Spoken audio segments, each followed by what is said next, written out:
we're live. Today I have the honor of interviewing Stunna Lorenzana. The Silver Spring, Maryland MC has been putting in work for years with an impressive discography. He recently released El Mágico. It's been opening up doors, and he performed at South by Southwest and has a lot more coming up. We're going to bring him in and talk to him about his music career, his new project, and future plans. Let's bring him in.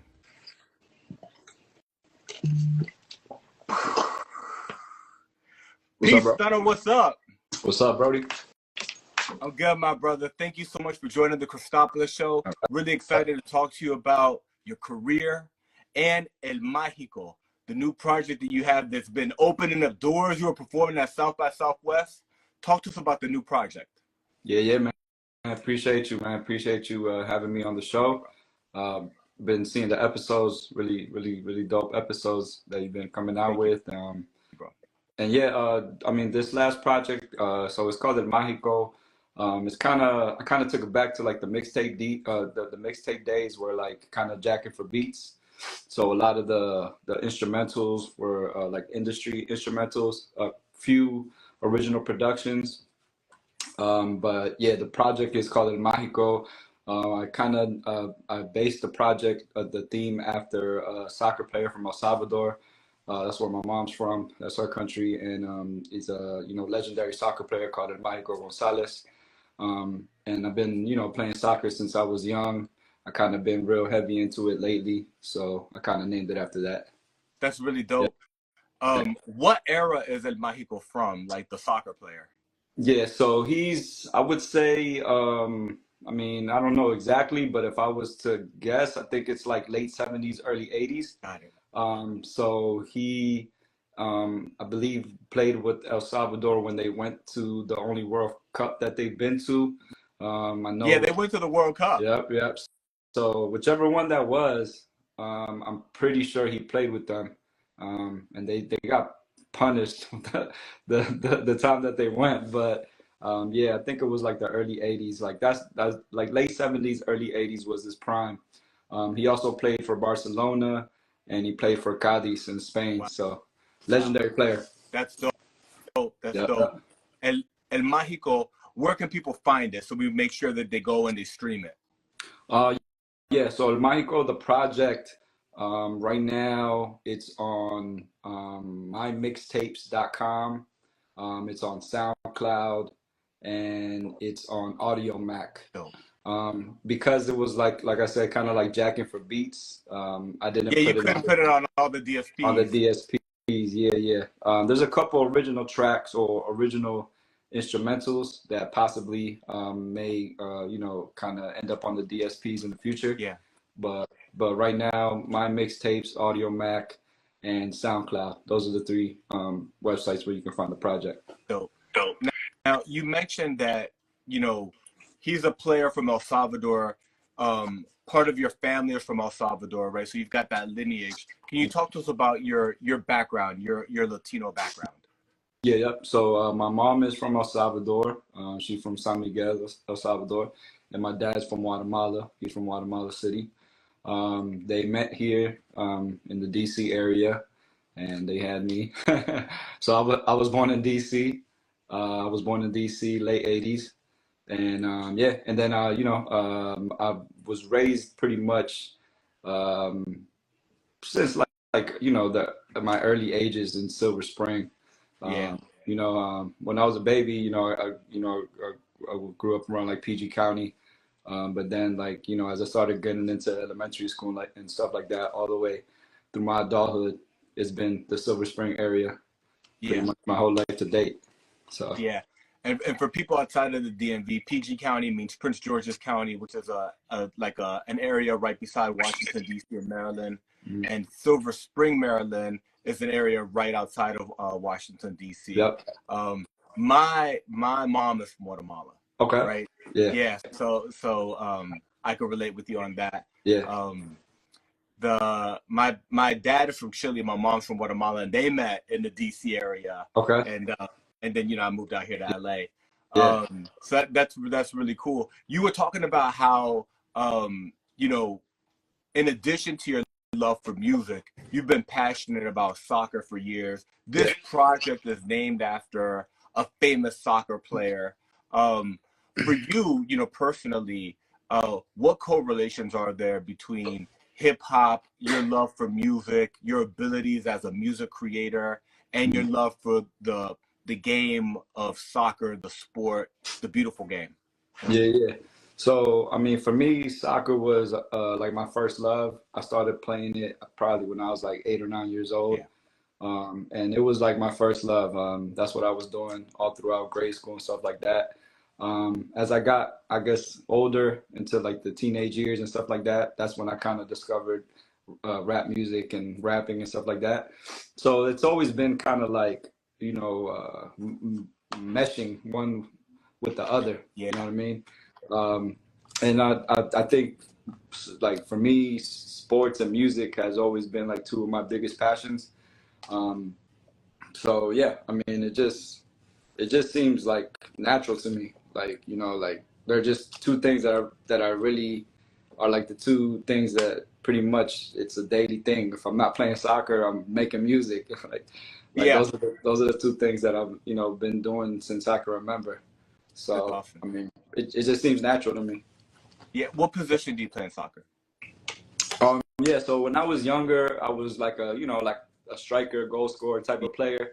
yeah, And now, that I'm the older cat on the team, I'm more like defensive. So yeah, yeah, so I play like right back, left back, defensive player, stuff like that. yeah. So You got the wisdom. You know what the strikers are gonna do. yeah, You're like, yeah, I know where this guy's going. I'm gonna be there. Or yeah. watch this guy.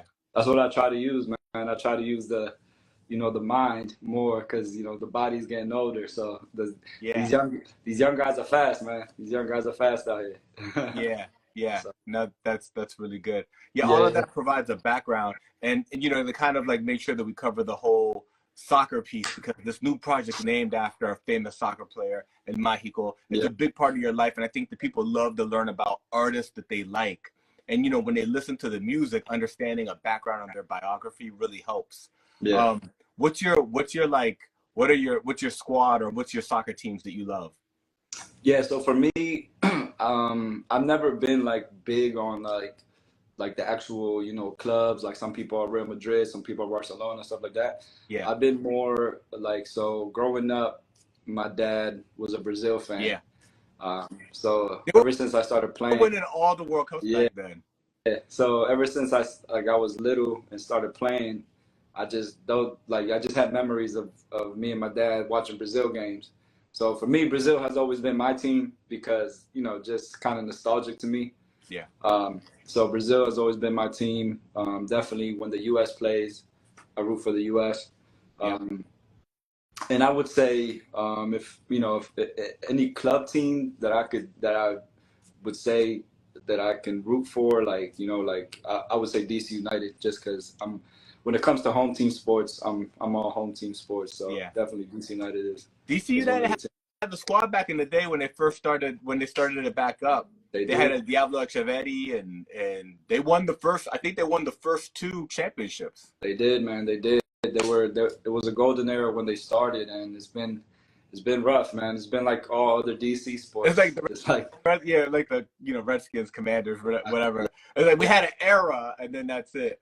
yeah, man. It's just like the Commanders, the Wizards, the DC United, even I mean the Nationals and the Caps. They'll like sometimes maybe get a championship, and then they'll just fall to nowhere again. So Yeah, it's tough being a DC sports fan. it is, Yeah, man. yeah, It really is. yeah. I know what you mean. Yeah. So you recently performed at South by Southwest. Can you talk to us about that whole thing? I mean, South by Southwest is like a major um, festival. You know what I'm saying? Was it your first time going to South by Southwest? Yeah, yeah, it was my first time. I've always wanted to go to South by Southwest.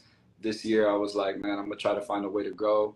And yeah, I just kind of went, and I kind of, like winged it. I mean, I didn't really have any performances lined up.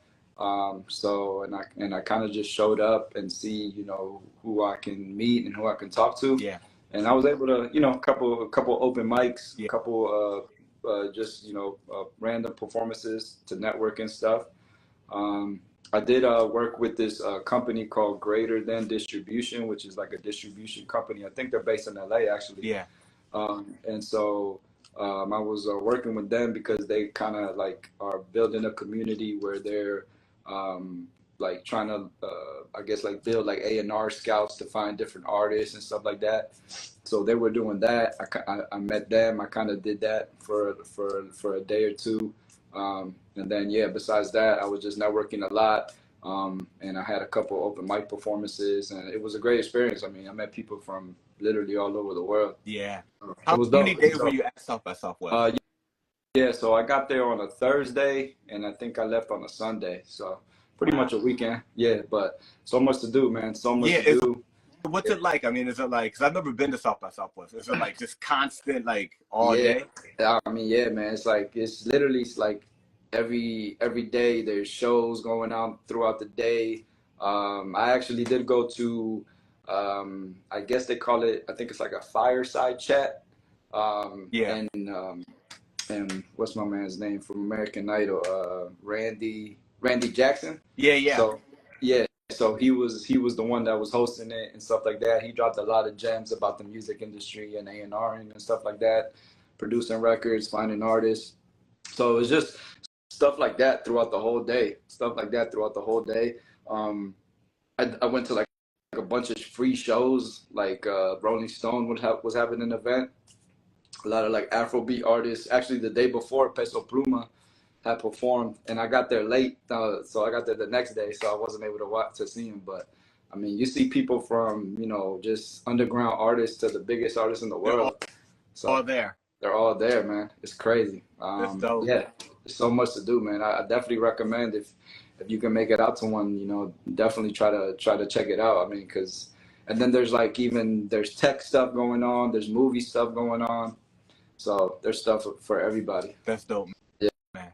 Yeah, so it's what's really interesting is like as an artist, you always have to like keep growing, right? And keep adapting with the technology and the way that the industry's changing. I've been following your career for a long time, right? Yeah. So there's like you go way back to the Desafio days. Yeah, You know yeah, what I'm saying? Like I remember you back then yeah. locally in the DMV and all the way till now, right? You got like the new project that you're Yeah. pushing. Talk to us about how you've seen the music industry change and what it means, as an independent. Yeah, I mean it's been crazy, man. I mean, there's been so many changes. So from when I started, so yeah, like, for those that have been following me, so when I started, I was like, I did a reggaeton group with like my high school friends, and that's how we started doing shows and stuff locally. And back then we were like burning mixtapes on CDs and stuff like that, handing them out, doing shows and stuff like that. Yeah, Um, and now it's transitioned to streaming. It's transitioned to everything's online. Everything is tech. So I mean, it's always evolving every single day. So yeah, as an independent, it's tough. It's tough. Like when you gotta, if you're not like signed to a major label and stuff like that, you gotta figure out how to do this stuff on your own yeah, daily. So it could be kind of overwhelming, but I mean, if you enjoy doing it, I mean, you're gonna find a way, and that's kind of what I've been doing since I started. that's Just good. kind of always evolving, trying to find my own way. One of the things that you've done really well, I think, throughout your career, and especially recently, is that you've leveraged social media through video content, right? You're always coming through with a dope visual, Mm-hmm. right? Whether it's more like a freestyle track over a popular beat, or whether it's a completely original, whether it's all the way done video on Vivo, or even just something that's more pared down, good shot, good lighting, but just, shot right there, one take. You've been really good about continually doing that. Can you talk to us about your video work, your visuals, and how you go about that? Yeah, I mean, I appreciate that. I don't know. I guess I think I'm like kind of like a visual person. Visual, Yeah, I've always been a visualizer type. You know what I mean? So I don't know. That's something that I've always kind of been into. I guess like just not even realizing that I was so like creative or just always kind of into that. So yeah, I mean, so me, I mean, for the most part, I've done everything in-house. So all the stuff that I worked on, you know, I mean, I've definitely worked with a lot of videographers from the DMV area. Yeah. Even outside the DMV area, I've worked with people from Florida, New York, and stuff like that. But it's always like a collaboration. It's always like, you know, I have this idea. Can you help me create this for this song? And so even now, I've even me personally have gotten into editing videos because again, I mean, with this with this, you know, in industry, you have to learn how to do everything. Yeah. So so now, yeah, I'm learning how to edit my own music videos. Um, and I don't know, it's always been important to me that like it's just, you know, creating the music is one aspect of it, but you know, if you can have like a dope visual behind it, a dope story behind it, it's just gonna help to, you know, capture more eyes and get the music and the message out there more. So that's Yeah. why it's always kind of been important to me. That's dope, man. So So, like, before you actually started doing music videos, mhm. you know, was that the first time you were interested in doing, you know, camera work and visuals? Was it through the music video that you got interested in that area? Yeah, I would say so. I would say so. I think, you know, the first time I did a music video was, I think when I was still like doing the reggaeton group Desafío with my Yeah. friends, and we did like one music video, and then I realized like, wow, this is dope. Like, I didn't know like this was the process of making a music video. Yeah. And then, you know, once I kind of went on my own, I mean, I just kind of started figuring out different things, just trying out different things, different, you know, techniques of shooting, editing, working with different videographers, different styles, Yeah. doing stuff that was, you know, more cinematic and stuff like that. So, yeah, so you know, that's kind of where it's been at now, and so so I just actually um, opened my own company. So it's called Plata Primavera Recordings. It's a studio, but it's also like a production company.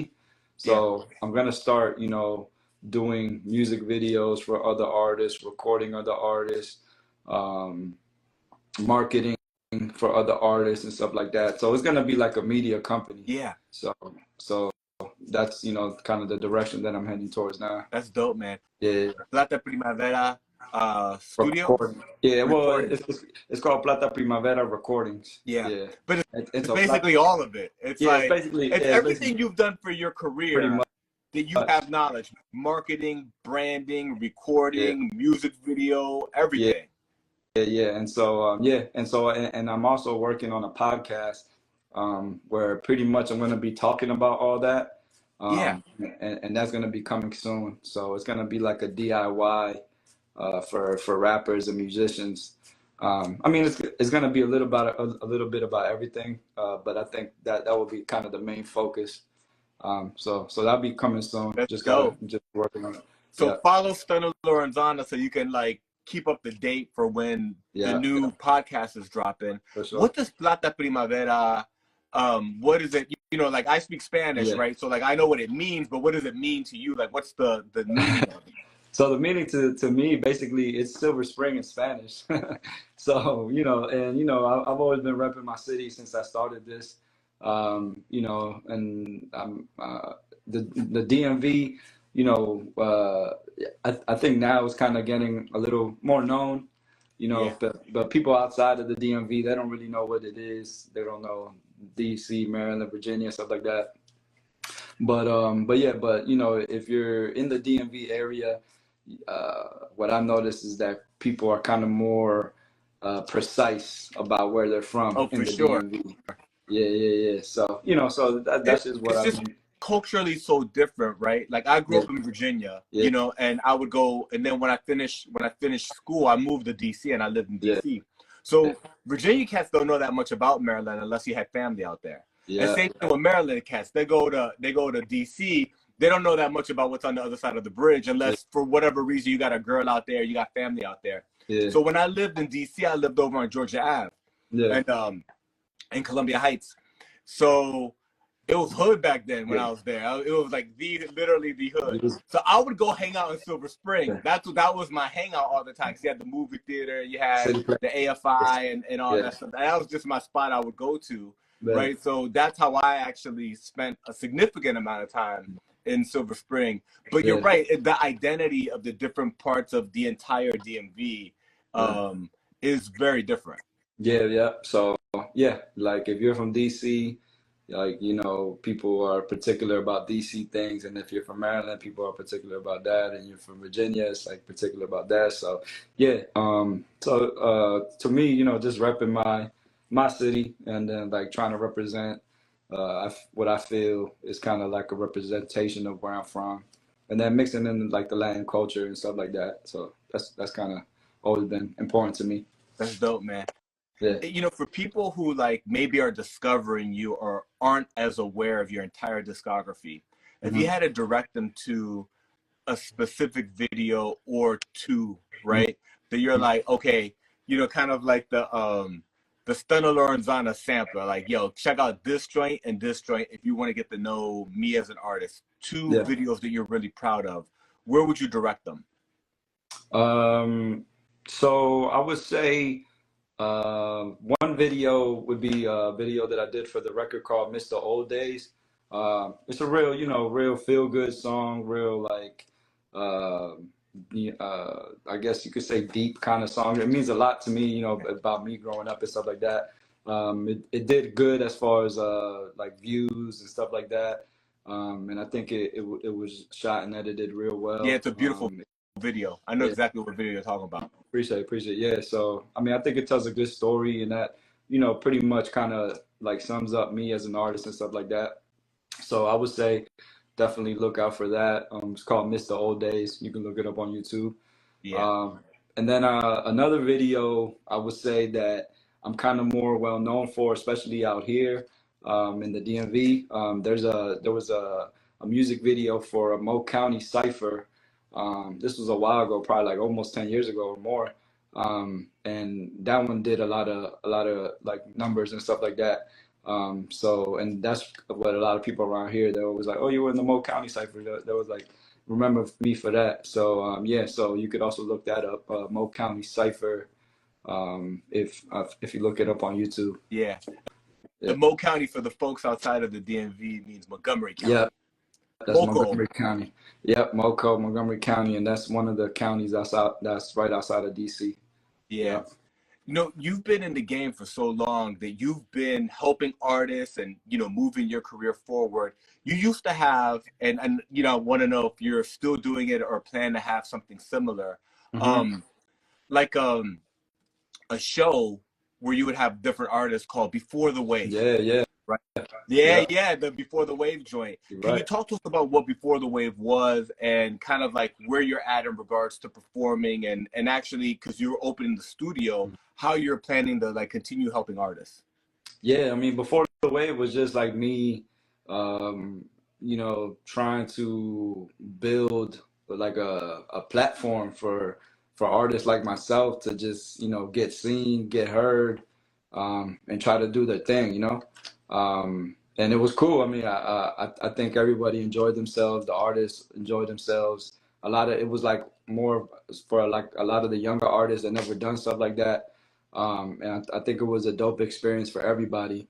You know, I mean, it's a lot of work, especially when you're one person trying to get like 8 to 10 artists on the same bill and organize Bro, and everything. artists are divas, right? Yeah, Like it's like you're like, bro, when you're just coming at them as an artist, y'all are all cool. But when you gotta manage something, you're yeah, like, it's tough, bro. It's tough.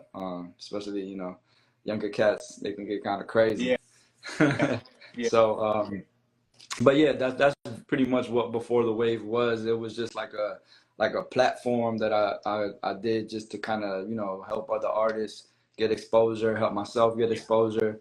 And I think it was good. I think it was good for the area. And yeah, I mean, I definitely, you know, have plans to do more shows and stuff like that and kind of, you know, do similar events in the future for yeah. sure. Just kind of working on planning it out and stuff like that, and hopefully we can make it happen. So Yeah. man, that's dope. So Hmm. El Mágico came out, you know, just a few months back. Yeah. It's making noise for Hmm. you. what are your plans for 2024? Here we are going into the summer. We know the Stunner's always got something up his sleeve. You know what I'm Yeah. saying? What are you working on now? What's going to be coming down the pipeline next? Yeah. For the rest of 2024, I definitely want to try to release maybe like a project or two more. That's the plan. I'm working in the studio, trying to work on a couple projects and hopefully release a couple more by the end of the year. Yeah. Um, that's one thing. Number two is, like I said, I just opened my own production company slash studio company. So definitely gonna be working on stuff like that with other artists. Yeah. So that's definitely on the way. I am gonna probably I've actually gotten into acting. I've done that in the past, and I kind of been into it a little bit more recently. So I did like from starting from last year and this year, I've done like two independent movies that hopefully will get released sometime soon. I'm hoping they release it because it'll be dope, you know? Isn't that's crazy because like as an MC, as a musician, you know, you've got so much control over dropping a song. You could drop a song tonight if you wanted. You know what I'm Yeah, saying? But then when you're part of like these projects that have so many people involved, you got to kind of go in, put it, and you put your heart into it, and then you got to wait for the whole thing to finish and for it to come out. I was yeah, looking up on the IMDb the International Movie Database yeah, and found The Cabin, yeah, right, which is a joint that you worked on. Can you yeah. talk to us about some of the movies that you've worked on and how this kind of desire for acting? Because you love doing music videos, you got so many of them out there. Yeah. Talk to us about the acting. Unpack that a little bit for us. Yeah, I mean, to be honest, the acting thing, I don't know, it's just something that I was just like, I mean, just with, doing music videos, I was like, let me try this out. I mean, I never thought that I could do acting in my life, to be honest. It's not something that I ever was like, man, I want to be, I mean, when I was younger, I was like, I want to be a rapper. But then like, I don't know, just doing music videos and stuff like that. And then I guess being around videographers and photographers and stuff like that, I was like, let me try acting. So yeah, so the that movie, The Cabin, it was a dope experience. I think that was probably like one of my first times being like on an actual film set. Yeah, like a Um, set. yeah, so and unfortunately, I think everybody. So it was like a little like a short film, and I think everybody got cut out. That went in the movie. It was just only based around one guy, and so everybody else like that was like extras or whatever. They got cut out the movie. Got it. So the But end product, everybody that like came out and participated, kind of didn't make the cut. pretty much, yeah. But everyone got like credit on the IMDb, but like it's only like one person in the whole movie the whole Hey man, time. take it. Yeah. Um, So yeah, and then I guess more recently I kind of been just kind of more into like going to castings and really trying to learn the craft of acting, just like I've learned the craft of rapping and making music and stuff like that. Yeah. So that's kind of just where I'm at now. I did so both of the roles that I did recently, they've actually been cop roles. I did one last year for this movie. I think it's called like Seeds or something like that. It was pretty big budget film that was here locally. Hopefully they release it sometime soon. And then there's another movie that I did that was a cop for. It's called The New Balance Boys, and that's like a DC based independent film, and hopefully that will get released this year soon too. The New Balance boys. Yep, Yeah. yep. It's I mean, if you're from DC or DMV, Yeah, yeah, you know about the New it's Balance. all about the New Balance. So, you know what I mean? So that was a dope experience too. And, I think I'm gonna just kind of keep my options open and just like, with music, just kind of just keep trying to experiment different things and see what the acting doors can open up, Yeah. you know? In LA, you know, this is the entertainment hub, right? This is where they make so many of the movies that come out. Hmm. And there's a spot that you go to that's central casting, right? Okay. You just go right up to Burbank, Hmm. you go to central casting, you register, and you provide your headshot, you provide a reel if you have it, and what you're open to, and you get opportunities, you get gigs and things like that. Yeah. For people in the DMV, how do you go about doing that? Like if somebody's watching this, right, they love your music, they've been interested in doing, some acting also. Mhm. What advice would you give them for somebody who's actually out in the DMV to get those opportunities? Yeah, I mean, I would say right now it seems like in the DMV there's more people that are trying to do like independent films and stuff like that. Yeah, So I would say definitely online, Instagram. That's been where I've been seeing most of the castings and stuff like that. yeah, So yeah, just kind of just do research online, any networking events that you may see and stuff like that. That's where I've met all the people that I've connected with so far as far as the acting stuff. yeah. Um, and yeah, and I mean, if you're able to, or if you want to take it more serious, definitely, acting schools and stuff like that. I know they even have them. I've been doing my own research. They got them out here in the DC area too. Yeah. So that's probably something that I'm gonna look into in the near future. So That's good. yeah, I mean, and then yeah, I mean, and then definitely like Atlanta, and of course LA, New York. Those are all like big city hubs when it Yep. comes to acting and stuff like that. So if you're able to, touch over there for a little bit, it definitely would help. Yeah. Hmm. That's good. That's helpful for somebody that's like, has experience in the creative field, but is now moving into acting and has a couple under his belt, for Hmm. people to hear, directly from you. Yeah. When it comes to your music, you got a lot of projects out. You've made many mixtapes and the Silver City Surfer and the early Desafío projects, the New El Mágico. Hmm. Can you talk to us about your creative process? How do you go about um, making songs, making albums? What's it like? Um, I mean, I guess for me, it's just really of just I guess trying to feel inspired.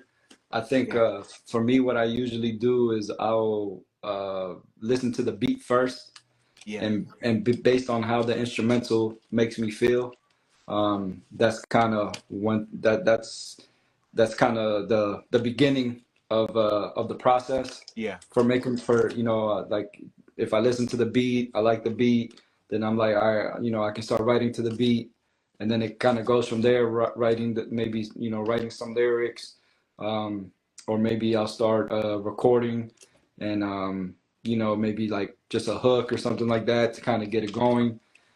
So yeah, but I would say definitely it's always based around how the instrumental makes me feel, you the know. Um, emotion inside of the instrumental. yeah, I would say that's the main thing that kind of starts the process. Yeah. Sometimes if I'm in a good mood, I want to hear like up tempo beats and stuff like Hmm. that. If I'm feeling like like more down and stuff, I'm like I want to hear some beats that's gonna be making me talk about real life Yeah. stuff. So so That's dope. yeah. And then in regards to like your actual songwriting process, do Hmm. you write the rhymes? Do you create them in your head? Do you write them on your phone? Do you punch in and kind of like you come up with 4 bars, record it, come up with 4 bars, record it? Yeah. Or do you write the entire song and then go in, block out the studio? I Yeah. think people always love to hear, how the songs that they like, how the artists that they enjoy listening to, how they actually created the end product. Yeah, yeah. So like with me, um, yeah, I think I'm more old school with it. I think because I was just like always growing up, we had to like, pay for studio by the hour and stuff like that. So you always had wanted to be prepared because like time was money. Yeah. So, if you didn't have your lyrics prepared and you're writing lyrics in the studio, then you're gonna have to pay. Yeah. So what I do now is I typically try to write most of the song in my phone. Yep. Um, and but even now, I have a in-home studio. Yep. So I mean, I guess it's like I'm kind of a little more lenient with it. I'll kind of, maybe write the main parts of the song and stuff like that. Yeah. Like you have enough of it done that you could just go in and start working. Yep, yep. And then yeah, and then kind of see where it goes from Yeah. there, and then I can. And actually, I've kind of tried to like like go in and start like freestyling and stuff, I've try to be like on my heard feeling. artists to do this. Like Yeah, Nas does it like that. The RZA does it like that. Tupac used to do it yeah, like that, where they yeah, have like an idea, then they well Jay Z does a lot like that, right? yeah. Yeah, so I've I've tried it where it's like I'll put the beat, I'll listen to it a few times, and I'll record and try to see kind of how long I can rap until like it doesn't make sense, Yeah, and kind of start and kind of clean it up and punch in from yeah, there. So I've experimented with that. I don't know, maybe in the future I'll start doing it more. yeah. But as of now, yeah, I kind of hear the beat, write it on my phone, and then kind of go in from there. That's dope, man. Yeah, Thank you for yeah, sharing that. yeah, I no think, problem. I think people find that fascinating how creatives create. You've been creating for so long that Yeah, you know how to make a song, but for other people just starting out or they're just interested in the process, yeah, yeah, yeah. And then in regards to production, hmm how do you go about, finding music, working with producers? What's your process with production? Yeah, I mean, with producers, I kind of, I've just, been lucky. I've been able to meet, producers and stuff, either online or in person and stuff like that. So I kind of just, kind of, I guess, get a feel for their sound, and I just kind of reach out if I feel like it makes sense with my type of music. Hmm. I make more lyrical type music. So I guess I try to, kind of find producers that can bring that out, have Yeah, that kind of sound. So yeah, I mean, I'm open to working with, all types of producers, people from all over, and I have met producers from out of the country and stuff like that, and hopefully I'll be working with some in the future. But yeah, just it's just kind of just organically meeting producers online, in person, and stuff like that, building from there. Because I think even with like projects, um, especially now, it's because I mean, just people don't listen to albums and stuff like that anymore. yeah, So it's more single, yeah, shorter songs. yeah, so what I'm trying to do now is that if I am, releasing projects or anything, I wanted to, be cohesive. So I wanted to, Hmm. only probably work with one producer Yeah, for a specific project and kind of build from there. So like, hopefully, if we want to work together in the future, it makes it a lot easier and stuff like that. So yeah. That's really interesting. Do you find that your philosophy towards releasing music right now is more geared towards singles? um to be honest, uh not really. I mean, I've always been like, again, I guess old school. Like I like the projects, I like the albums and stuff like that. Yeah, But I guess just financially, I guess it doesn't make too much sense to invest in making an album and stuff like that right. because you're not seeing the return really, Yeah, especially if you're still like an underground artist and you don't have like the huge fan base like the Drakes and Kendricks and stuff like yeah, that. Um, but yeah, I mean, so I what I've been trying to do is just work on music and not necessarily have in mind like this is a single or whatever. Just work on tracks and stuff like that, and then kind of just start brainstorming in my head like, okay, do these songs sound like they can be cohesive for a yeah, project, and kind of go from there.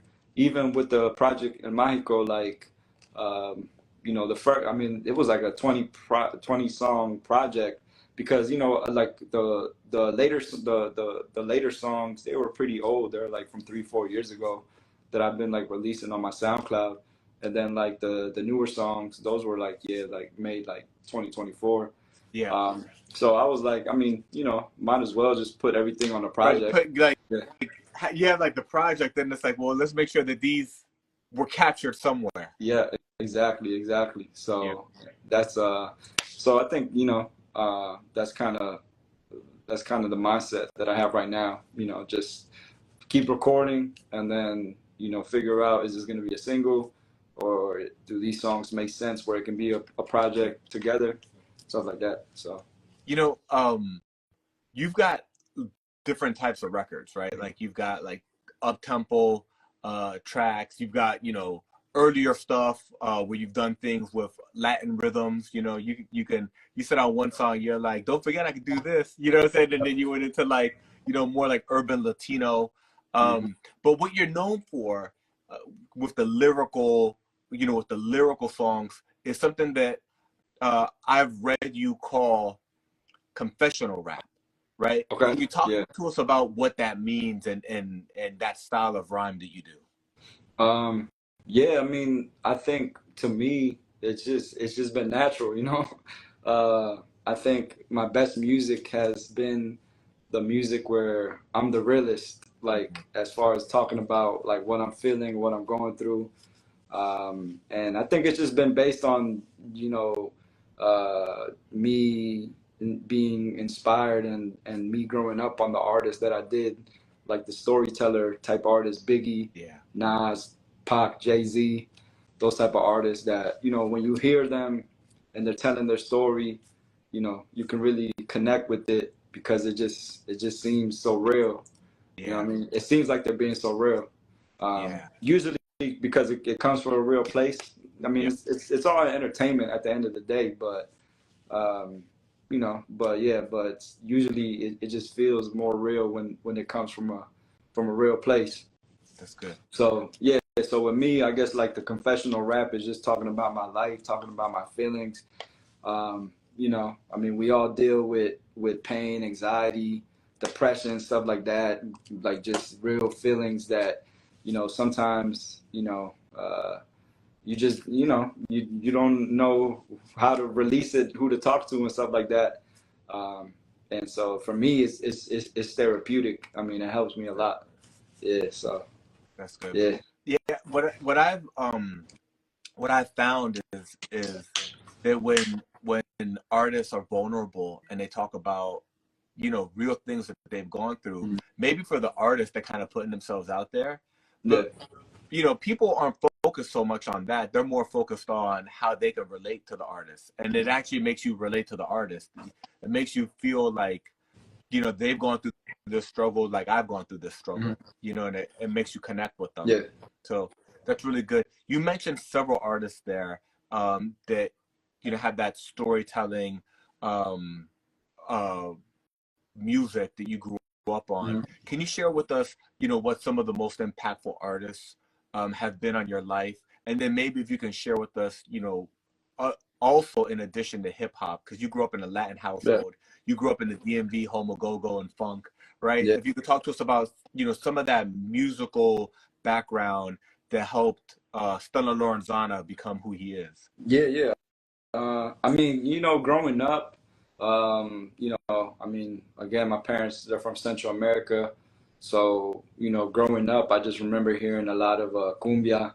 And I mean, to be honest, me personally, I don't specifically know a lot of like the cumbia artists, Yeah, yeah, even the older ones. But I just remember like hearing that like during the yeah, holidays, birthdays. So those, were early um, music, memories. And then like my dad, he listened to a lot of Michael Jackson, yeah. a lot of the Bee Gees, um, a lot of 80s music, so, that's, something that I remember a lot. And then for me, I think like maybe probably like 7, 8 years old. Maybe that's when I kind of started to discover rap and hip hop. Yeah. Um, you know, Change your life. and yeah, it changed my life, man. I don't know. It's like, and to be honest, like as I started getting older, my parents, they just hated the Bro, music because they didn't understand it. And that made me more into it. So they kind of got me more into it. The more they would say, "Don't listen must be to it." good. Yeah. So, I mean, like growing up, man, like Bone Thugs and Harmony, Cypress Hill, um, and once Biggie came, Jay-Z, Cash Money, I mean, these artists, like, you know, I just got mesmerized, you know what I Yeah. mean? And then, and the thing is that, again, like, you know, immigrant parents, they were working every day, right? So it was just me and my sister, and Yeah. I was her babysitter, and we'd be in the house all day, 24/7 after school. And what am I doing? Watching BET and MTV, Yeah. and that was like my teacher. Yeah. I could relate 100%. Latchkey kid. Let Yeah, yourself in. yeah, yeah. So, so when you're like 10 years old and this is what you're watching on TV, you're like mesmerized. You're like, I want to do this. Yeah. You know Yeah. what I mean? So, yeah, those were, you know, a few of the artists that I was like, if, I mean, Big Pun, DMX, like, I was like, yo, if I want to get into this, I wanna rap like them. Yeah. I wanna study what they do. That's good. That's good. Yeah. Can you share with us? That's probably a good segue to like let people know where the name Stunna Lorenzana came from. Yeah, yeah, Stunna Lorenzana. So Lorenzana's my actual last The name. dope name.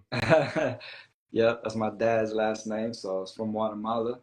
I think it's Italian, to be honest. Yeah, it sounds Italian. There gotta be some sort of lineage from Italy with the Your dad last name. was stunting on a mountain. Granddad was stunting out in Guatemala. Yeah, man. Yeah, for sure. So Lorenzana is my real last name, and then Stunna just kind of came as a, I don't know, like, when I started like rapping in middle school, high Yeah. school, like I was like, man, I need like a rap name, you know what I Yeah. mean? And then and then like when I started, I was like a big fan of Eminem, and so Eminem, he had like the Slim Shady thing going on, right? Right. Right. So when I first started, I was like, all right, he's Slim Shady, I'm gonna be Slim Stunner. And then at the time, again, because I was a Cash Money fan, I think Baby or the Big Timers, they had a song called the Number One Stunner. That's right. So I was like, all right, I'm gonna take the Eminem and I'm gonna take the Cash Money and I'm gonna put it together. So I was Slim Stunner. That was my first rap name when I first started. That's a dope name. Yeah, yeah. So that was like my little rap name in high school and stuff like that. And then it kind of was like even with the Desafio, I think I was still Slim Stunner when I was rapping with them. And then like as I transitioned into going on my own, I was like, I'm gonna leave the Slim, take the Stunner, and then put my last name. That's And dope. that's kind of been my I guess like my persona, you know what I mean? And with the whole entertainment thing. That's good, man. Yeah, That's yeah, good.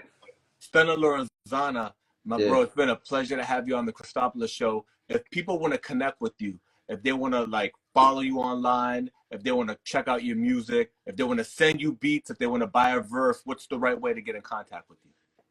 Yeah, so I mean, if you're on any social media platforms, excuse me, you can contact me at Stunna Lorenzana. So it's STUNNALORENZANA.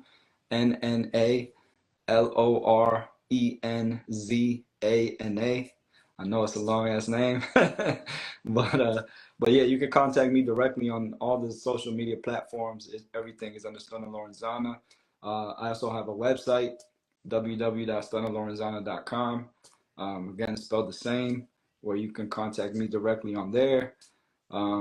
Yeah, I guess Instagram right now is like the easiest. I think that's where everyone's That's where everybody lives. that's where everyone's at right now, you know. But I think those are the two easiest way to connect with me. Yeah, if you want to email, you can thunnalorenzana@gmail.com if you want Yeah, to email me. But right now, those are the best ways I would say to connect and reach out. And I'm willing to work with anybody that has an idea or anything. We could definitely try to build together. that's dope, my bro. That's Yeah, dope. yeah. My bro, I've been watching your career for years. It's a pleasure and an honor to sit down with you for a bit and talk about your career, everything you got going on. I can't wait to see what you got coming in 2024. and I'm really happy that you're getting into Yeah. acting. I think that that's gonna, open up lots of doors for you, my bro. Appreciate you, man. Appreciate you. Yeah, I might be going to LA possibly within a few weeks. So So if I, hit me up. yeah, if I do, I'll definitely reach out. Yeah, you got my number, my bro. Yeah, yeah. All right, bro. Peace. Thank you, bro. Appreciate you. Appreciate you.